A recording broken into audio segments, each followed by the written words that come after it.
Perkenalkan, nama saya Roni Golan. Jadi kami membawakan judul jurnal yaitu pengaruh kombinasi pupuk organik dan anorganik terhadap pertumbuhan dan hasil tanaman mentimun. Pupuk organik memiliki peran yang krusial dalam memperbaiki struktur dan tekstur tanah.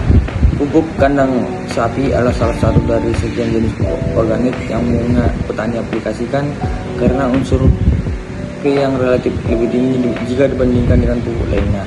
Pupuk anorganik memiliki peran penting dalam merangsang pertumbuhan tanaman secara menyeluruh, terutama dalam pembentukan cabang, batang, dan daun, serta turut berkontribusi terhadap sintesis mikrologi.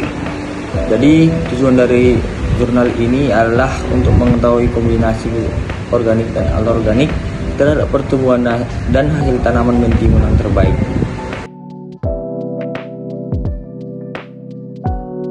Penelitian ini menggunakan metode percobaan rancangan faktorial yang disusun menggunakan rancangan acak lengkap yang terdiri dari 2 faktor. Faktor pertama adalah perbandingan tanah dan pupuk organik atau kandang sapi yang terdiri dari 3 aras, yaitu P0 tanpa campuran pupuk kandang sapi, P1 media tanah dan pupuk kandang sapi dengan perbandingan 1:1, dan P2 media tanah dan pupuk kandang sapi perbandingan 1:2. Faktor kedua adalah dosis pupuk anorganik atau pupuk NPK. Pertanaman yang terdiri dari 3 aras yaitu D1 4 gram, D2 5 gram, dan D3 6 gram, masing-masing per polybag. Pada penelitian ini, kami menggunakan bobot segar tajuk sebagai parameter yang paling signifikan.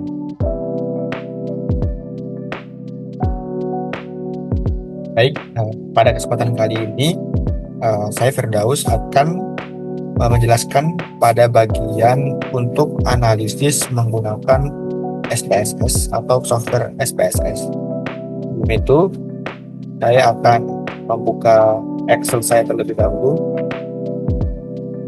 Nah, baik, di dalam file Excel ini sudah terlihat untuk kolom data, di mana data ini kami temukan atau kami bersumber dari jurnal yang telah kami sepakati dalam satu kelompok, yaitu dengan judul pengaruh kombinasi pupuk organik dan anorganik terhadap pertumbuhan dan hasil tanaman mentimun. Sedikit informasi bahwasanya dalam jurnal ini perlakuan ataupun metode yang digunakan adalah rancangan acak lengkap faktorial. Ya, rancangan acak lengkap faktorial di mana terdapat 2 perlakuan yang berbeda, yaitu yang pertama yang bisa dilihat dalam file ataupun dalam layar juga. Yang pertama adalah perlakuan 1, yaitu adalah pupuk organik. Kemudian yang kedua itu adalah perlakuan yang kedua, itu adalah pupuk NPK. Nah, untuk yang perlakuan pertama itu faktor pertama itu saya ibaratkan angka 0 ini adalah perbandingan untuk tanpa campuran pupuk kandang sapi. Kita ubah tanpa campuran pupuk kandang sapi. Untuk angka 0 untuk mewakili dari tanpa campuran pupuk kandang sapi. Yang kemudian angka 1 itu untuk mewakili media tanah dan pupuk kandang sapi dengan perbandingan 1:1.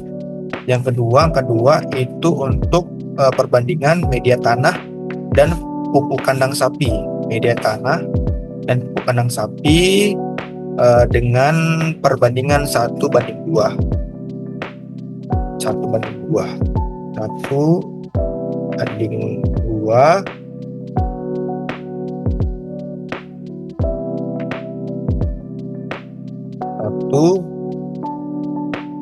1:1.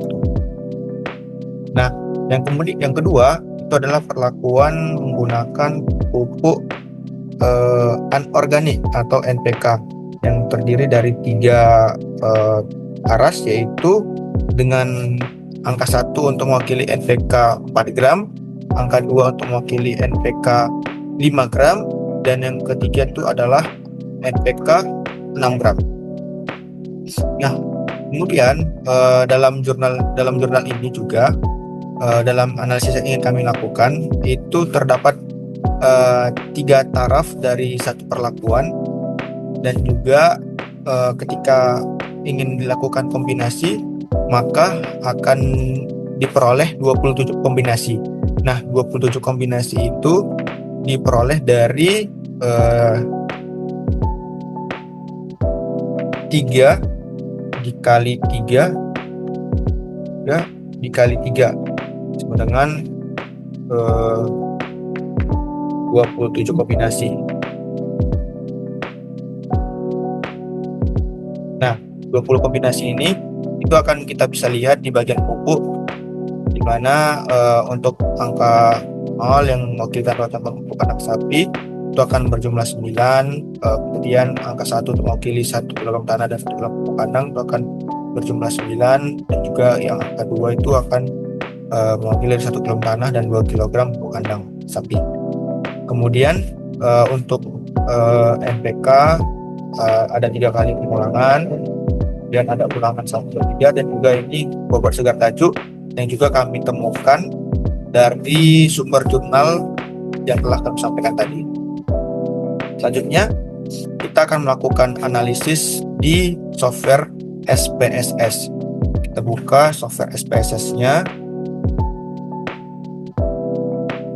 klik File, New,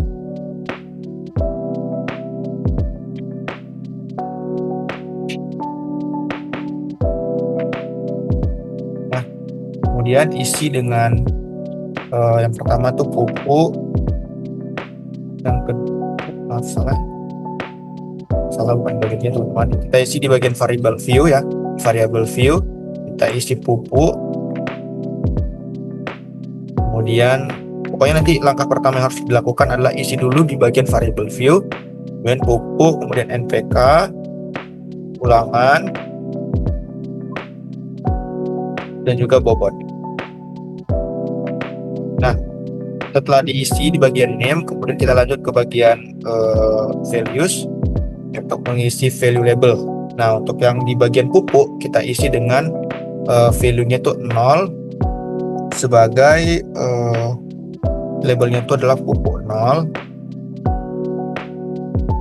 Klik add, lanjutkan 1 pupuk 1, add 2 pupuk 2, dan add, klik OK, lakukan hal sama dengan NPK juga. Itu untuk 1 NPK 4 gram,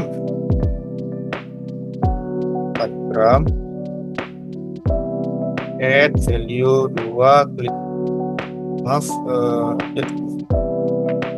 oke, kita lagi 2 NPK 5 gram, add 3 NPK 6 gram,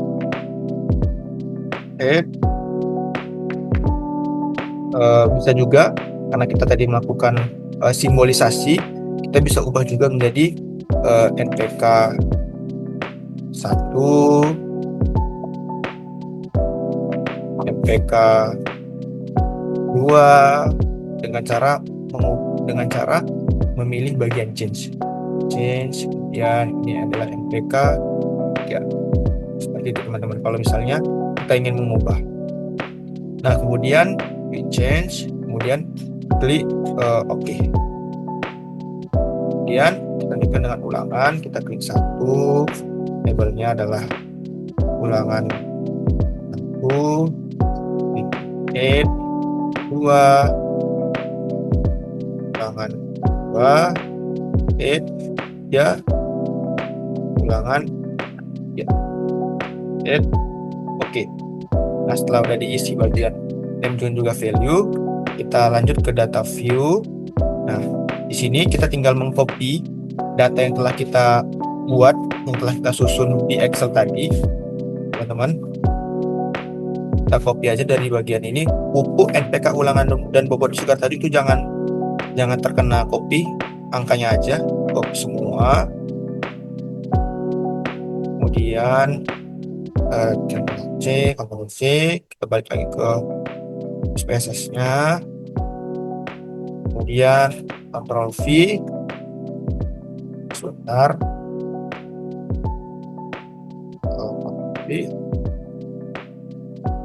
Belum terpop mungkin ya teman-teman. Kita coba lagi.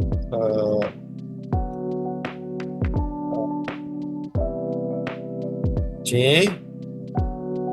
Kemudian kita ke SPSS, kemudian kita isi dengan fungsi. Bisa seperti ini. Paste. Nah, setelah data telah terlihat seperti ini, kita lanjut ke analisis lanjutan untuk rancangan acak lengkap faktorial. Kita analyze, pilih general linear model. Ini teman-teman, kemudian univariate, kemudian pindahkan bobot bagian poin bobot itu ke dependent variable, pupuk ke fixed factor, NPK juga, dan juga ulangan. Setelah dimasukkan data-data tersebut, kita klik model, kita klik good terms, kemudian kita masukkan pupuk, kita masukkan NPK, kita lakukan kombinasi keduanya untuk melihat interaksi antara pupuk dan juga NPK. Kemudian kita klik kontrol, klik NPK, kemudian kita klik tanda panah untuk pindah ke bagian model. Kalau misalnya teman-teman susah untuk mau pilih ini, tinggal klik kontrol, baru klik NPK-nya. Setelah itu kita klik ulangannya. Ini tidak usah diapa-apakan ya teman-teman. Kemudian klik continue. Setelah itu post hoc, masukin semuanya, pupuk, kemudian NPK, kemudian ulangan.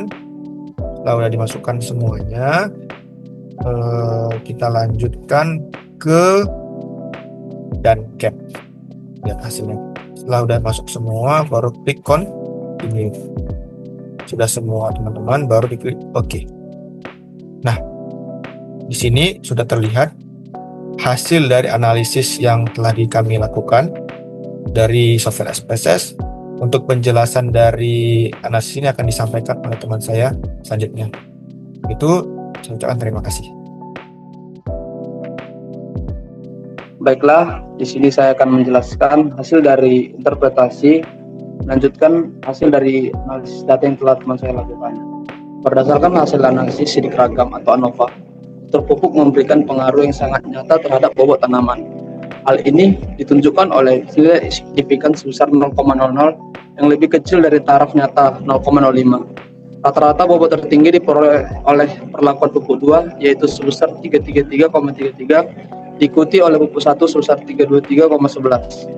Faktor NPK juga memberikan pengaruh yang sangat nyata terhadap bobot tanaman dengan nilai signifikansi 0,00 kurang dari 0,05.